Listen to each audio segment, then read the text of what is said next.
Hello, harmonic traders.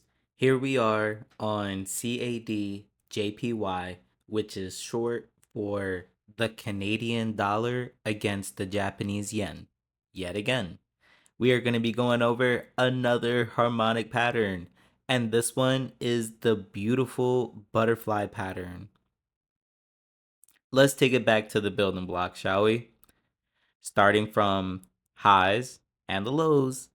I'm going to take a moment here and mark out just as many highs and lows, identify as many chart legs as possible, as many retracements as possible, not all the in between, up and down, all the other jazz and noise, like literally the top and the bottom of the chart. I'll here give you a moment to watch the rest of the chart get marked up. Now for the main question.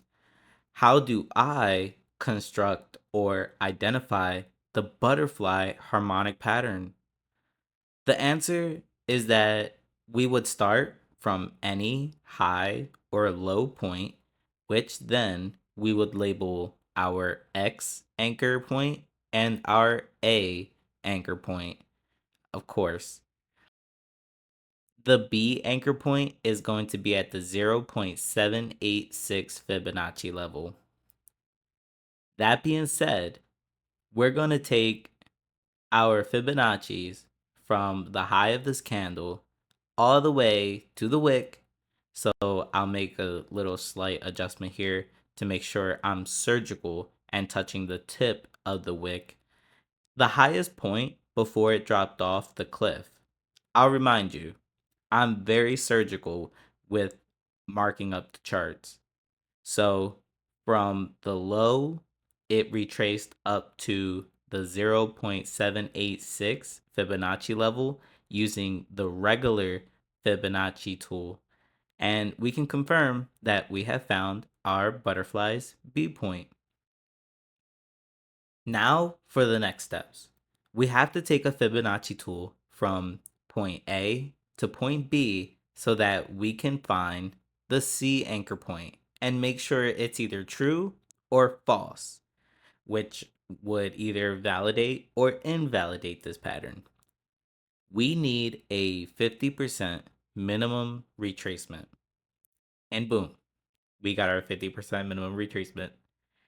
Price kept going further, so this lowest wick is our C anchor point. That's B. Just gonna draw another line, just following price's journey across the different market sessions. Very important. The C anchor point for the butterfly has the same rule as the Gartley and the bat pattern.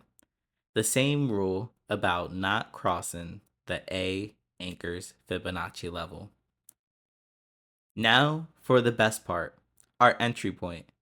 The D anchor point is found by taking the regular Fibonacci tool from point X to point A to enter at the 1.272 Fibonacci level so that you may either place a buy order or, for as in this example, a sell.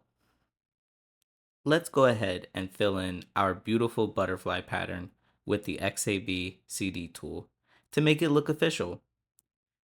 The stop loss for the butterfly pattern sits at the 1.618 Fibonacci level using the regular Fibonacci retracement tool from starting point X to point A. Take profit 1 is the 0.382 Fibonacci level from point C to the completed D point. Take profit 2 is the 50% Fibonacci level from point C to point D as well. So I'm going to place this green line, which is going to represent TP1, and this yellow line for TP2, which of course signifies caution. The trade is over as soon as you hit TP1. So as soon as TP1 was hitting his trade, we would have won 47 pips. And for TP2, looking about how far price went, this setup presented at least 3 pips as the maximum allotted for profit. And of course, if I was to invert the chart, not all butterflies are bearish butterflies. They can also be bullish. Like this is an example of what it would look like. I'm going to flip the chart back to normal, but I hope you have a lot of fun finding all of these different harmonic patterns in the future and falling in love with their profound opportunities.